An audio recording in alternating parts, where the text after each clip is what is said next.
Fiz aqui uma apresentação rápida, que eu tive um primeiro artigo atribuído a mim, pelo Rafael, e, claro, passei pelas angústias da primeira revisão. Então, ali o e-mail do Rafael está mostrando na tela da atribuição da tarefa, a gente recebe um e-mail, né, com todas as instruções. Comecei aplicando o checklist, o próprio checklist que a gente recebeu, tá? Primeiro, nas normas, ali no checklist, fala em carta de apresentação. E aqui eu pergunto a todos, não foi alguma coisa que eu vetei. Vejam que dos pontos, do 1 ao 5, eu vou mostrar mais adiante, não eram problemas que levariam à rejeição do artigo.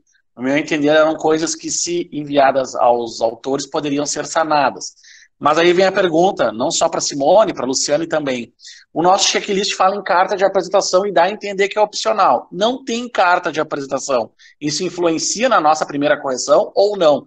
Até então, nós estávamos aceitando alguns artigos que não apresentavam a carta de apresentação ou traziam as informações direto nas orientações para editores. Não traz a carta anexa, mas às vezes traz nas orientações para editores. Essa informação também nós devemos, de repente, deixar bem explícita lá no link, se ela vai ser motivo de rejeição do artigo ou não. Mas eu acho que nós temos que passar a exigir. A Eli até falou, agora eu vi que ela colocou, vai passar a ser uma exigência. Então, até então, nós não estávamos rejeitando em função disso. Depois eu comecei a encontrar pequenos problemas no formato, por exemplo, lá dizia no checklist que nas normas, né, que é Arial 16, nos subtítulos também, se puder passando ali o ponto 3, né. Então, eu fiquei com a dúvida, Simone, espera um pouquinho, fica no 3 ainda, Simone, deixa o 4 para depois. Eu fiquei com dúvida, será que eu já corrijo e mando para os revisores, não corrijo e mando para os revisores, ou detectando esses problemas de formato, já devolvo para os autores e peço para eles corrigirem? Se vem fora da norma, eu devolvo para os autores, porque a gente não precisa, assim, isso é de outras revistas também. Eu mesma já submeti artigos para revista internacional e foi pouquíssima coisa fora da norma e voltou para correção, e eles negam. Então, a gente não está precisando de, como eu posso dizer assim, não está precisando aceitar qualquer artigo. O 4 já deu um problema, né? Um problema grande, porque o tópico 4, como a Simone está mostrando ali, era letra, vem em Times. Então, o que eu fiz, só para ter uma noção? Botei em Arial. Quando boto em Arial, já dá uma diferença no formato, né? Em Arial, o artigo ia para 13 páginas, né? Ele vinha em 12. Então, o que eu acho que o autor fez? Eu acho que ele não descuidou, não. Acho que ele mandou em Times do tipo, eu não preciso pagar a 13ª folha. Então, eu pensei, bom, essa é mais uma questão que o autor tem que ficar sabendo. No caso, são autores, né? Eu vou devolver e dizer, olha, em Arial tem 13 folhas. Estando em 13 folhas, tu vai ter que pagar. Então, aí me pareceu também um problema, não digo grave, mas que a gente deveria devolver. Isso, na realidade, você não faz correção nenhuma. Porque imagina se a gente recebe 1000 artigos. Você vai corrigir todos os artigos? Não, né? Então, tá bem, foi o que eu imaginei. É que a gente recebe poucos, aí às vezes dá vontade, né? Eu vou corrigir, porque só isso aqui, né? Só isso aqui, mas volta para o autor corrigir. E se eu tive esse cuidado. De novo errado, rejeita e já diz para submeter para outra revista. Tá, e daí acontecia isso, né? Ficava em 13 folhas e tinha a questão dos custos, segundo o nosso site, era até 12 folhas, e daí teria que pagar pela 13ª. Eu imagino que seria algo que o autor não ia querer fazer. Então está no contexto 4 que a gente já conversou. Até aí tudo bem. Simone, passa um pouquinho. Até aqui, aparentemente, eu devolveria para os autores e explicando os problemas para eles sanarem, né? Sem mexer no artigo. Agora é que vem o grande problema, como eu botei ali. Por quê? Isso aí já vem mais seria até na questão das referências, na questão da correção, mas igual. Bom, nós temos, e agora eu confesso que eu reuni tanto material antes de corrigir que eu estou em dúvida onde eu li. Mas eu li que para ser atualizado tinha que ter referência dos últimos 3 a 5 anos, se eu não me engano. Então o que eu fiz? Eu cheguei a fazer uma tabela ali, as citações são muito desatualizadas. As mais recentes são de 2011. Então o texto traz 27 citações, tá? Mais recente, 2011, eu não tenho problema com citações antigas, né, me parece, desde que elas mesclem com citações atuais, até que a gente cita clássicos, a gente analisa, né, autores famosos, né. Então eu fiquei bem ressabiado ali, 2011 são as mais recentes, a gente está em 2020, daí tu vai ver 2010, 2006, muitas citações, então isso já me pareceu, assim, um problema gravíssimo no texto, mas eu continuei a análise das referências e queria mostrar para vocês. Outra questão, tá, Alexandre, isso aqui não está em lugar nenhum do mundo dizendo que é necessário. Mas as 27 citações eram indiretas, ou seja, ele cita o autor, bota o ano e pronto.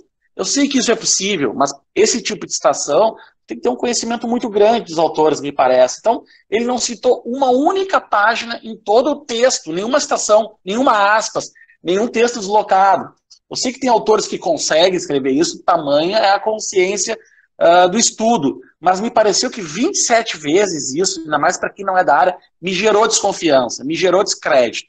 Então eu já tinha dois problemas aqui. Referências desatualizadas e nenhuma citação direta. Voltando a dizer, não que seja necessário, mas desconfiou, acendeu alerta. E quando eu vou para a referência bibliográfica, aí vem digamos assim, a charada.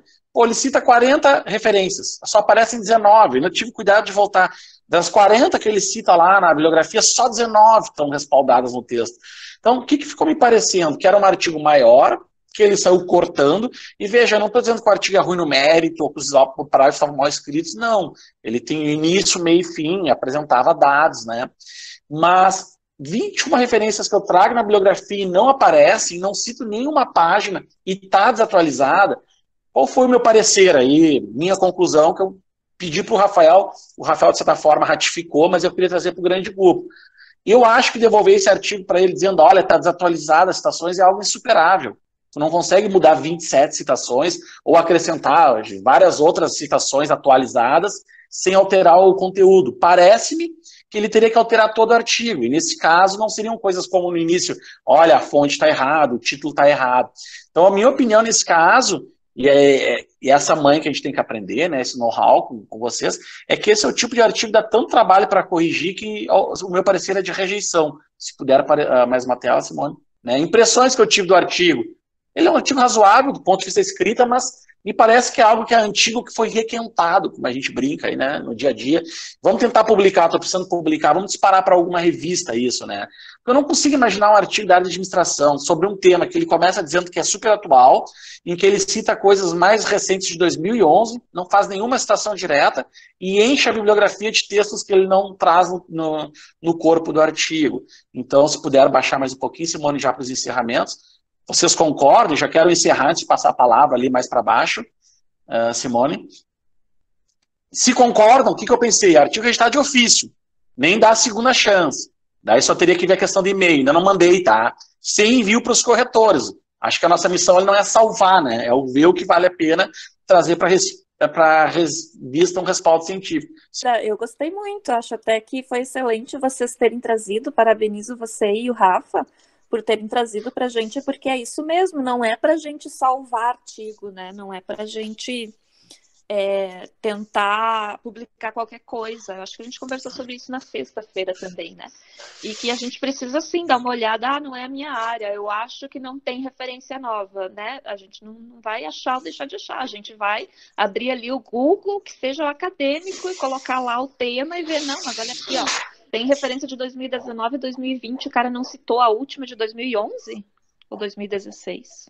11, as últimas 2011. Pois é artigo engavetado que a gente chama, né? Foi o que me pareceu, estava requentado. Engavetado, a pessoa pegou e mandou do jeito que estava, né? Isso realmente é algo assim para testar a qualidade da revista. E se a gente começa a publicar artigos assim, aí a qualidade da revista tende a cair, porque as pessoas observam, né? E ninguém cita um artigo desses. A gente precisa de artigos que queiram, que outros vão citar. Então, excelentes as suas colocações, é isso mesmo. E não tem que ter medo de negar e nem pena. Eu também, às vezes, fico com pena. A gente também tem gente, às vezes, que conhece os autores e que não quer negar, porque, meu Deus, o que vai me dizer? Bom, mandou para a revista, né? Tá sobre avaliação. Então, nem perde o tempo dos avaliadores com um artigo assim. A gente rejeita antes. Mas uma pergunta, a gente ao rejeitar não explica, ou tem que explicar tópico por tópico, porque daria uma certa possibilidade de ele contestar. A gente rejeita, imagino eu, de forma, não digo vaga, mas dizendo que não cumpre as normas da revista. É isso? Se você disser só que não cumpre as normas da revista, ele vai resubmeter, ele vai olhar e vai resubmeter. Você tem que fazer um parecer mais conciso, okay, como se você fosse o revisor mesmo. Pode apontar todos os problemas que você encontrou e dizer que sugere que submeta para outra revista. né, no final da tua análise. Esses textos de rejeição, gente, eles são muito individuais, tá? Tem Ah, alguns tá. que Achei são que tinha um padrão. modelo. Tem um modelo Tá lá bem. que vai abrir para ti, mas você tem que alterar ele. Quando você clicar, vai ter o modelo e você tem total liberdade para alterar de acordo com a realidade do artigo. O modelo lá é só para facilitar. Então, eu acho que o que foi dito em referência ao artigo, a questão de corrigir ou não, se aplica a qualquer coisa que caia na mão do editor para ele passar os olhos, inclusive a questão do resumo, do resumendo, do abstract, etc. Se não está bom, eu detectei, porque é fácil para mim, que faço isso diariamente, é fácil detectar quando está com problema. Porque o pessoal hoje em dia, ainda mais em língua inglesa, como tem essa questão, a ferramenta está boa, o Google Translator, ele está assim, passável, entende? Em termos de comunicação, mas não é padrão que a gente precisa. Então, chegou na minha mão algo assim, eu digo, olha, isso tem que ser voltado para o autor, ele tem que fazer contato com o tradutor, e se não fez, tem que fazer contato para revisar isso. Os 2 artigos que eu recebi não chegaram a essa profundidade de pontos para serem avaliados, né? Mas os 2 artigos não estavam assim adequados às normas da revista. Aí o que eu fiz, né? Tem lá no checklist, quando a gente recebe naquela mensagem da editora geral, que se tiver alguma coisa, alguma alteração pequena, eu posso solicitar aos autores, né? Que eles refaçam, em 48 horas nos respondam. E foi o que eu fiz, mandei o e-mail, né, agradecendo a participação, né, enfim, o interesse em publicar na revista, e coloquei os pontos quais não se enquadram nas normas da revista, né, são muito mais estruturais, inseri o link do artigo padrão, né, para a revista, só que em 48 horas eles não me responderam. Aí o que eu faço? Cancelo, né, a submissão. 48 horas úteis? Isso, já foi na terça-feira, então já se passaram aí. A gente espera, assim, 3 dias, até uma semana a gente espera, depois a gente rejeita. Aí o motivo para rejeição como não houve retorno em relação às solicitações realizadas pelo editor, entendemos que não há mais interesse em publicar na revista e, portanto, o artigo está sendo arquivado. Você pode arquivar até ser rejeitado. Arquivar. E aí arquiva e pode ser que eles mandem de novo, pode ser que não, porque sim, acontece às vezes de pedir pequenas coisas e o autor ficar ofendido, porque talvez não tenha muita experiência, né, seja o primeiro artigo, alguma coisa assim, e não manda de novo, né, então acontece. A Biane perguntou, até que ano o experimento pode ter sido conduzido a campo para evitar a questão de artigos engavetados? Biane, eu posso ter conduzido lá em 2009 e ter pego referências agora de 2020 e está comparando com essas referências novas, né? O problema nem tanto, a não ser que os meus dados não conversem com as referências novas, mas se eles conversam, tipo, eles estão de acordo, ou eles balizam os experimentos mais novos, eu ainda posso publicar. Mas isso vai depender da área também, né? Porque pode ser que um artigo realizado em 2016 já tenha sido superado agora em 2020. Por isso ele precisa fazer citações e referências de artigos de 2018, 2019, 2020. Qual é a área desse artigo, você lembra? É da área de engenharia florestal. Aí, aqui no Google, tem alguma coisa... mais recente?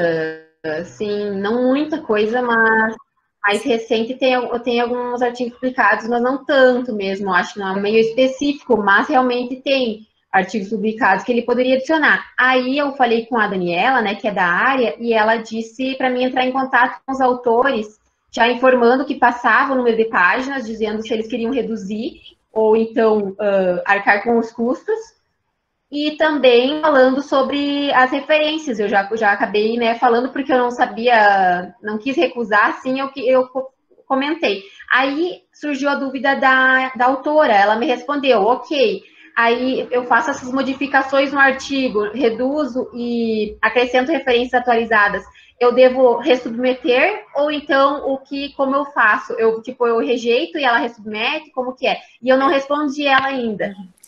Isso era para ser assim, quando tem muita alteração, tipo, tem que atualizar todas as referências, tem que reduzir o número de páginas, aí tem que rejeitar. E dependendo da situação, que o Eric falou ali, me faltou a palavra, e o Eriksen colocou, se os métodos estiverem obsoletos, tipo 2015, 2016, será que ainda se usam os mesmos métodos do experimento realizado lá ou já está ultrapassado? Se estiver ultrapassado, tem que rejeitar, porque talvez esse artigo já tenha passado por 4, 5, 6 revisões e é a última esperança da pessoa está mandando para a gente. Né? Então, tomar esse cuidado também de olhar ali a metodologia e ver como é que tá.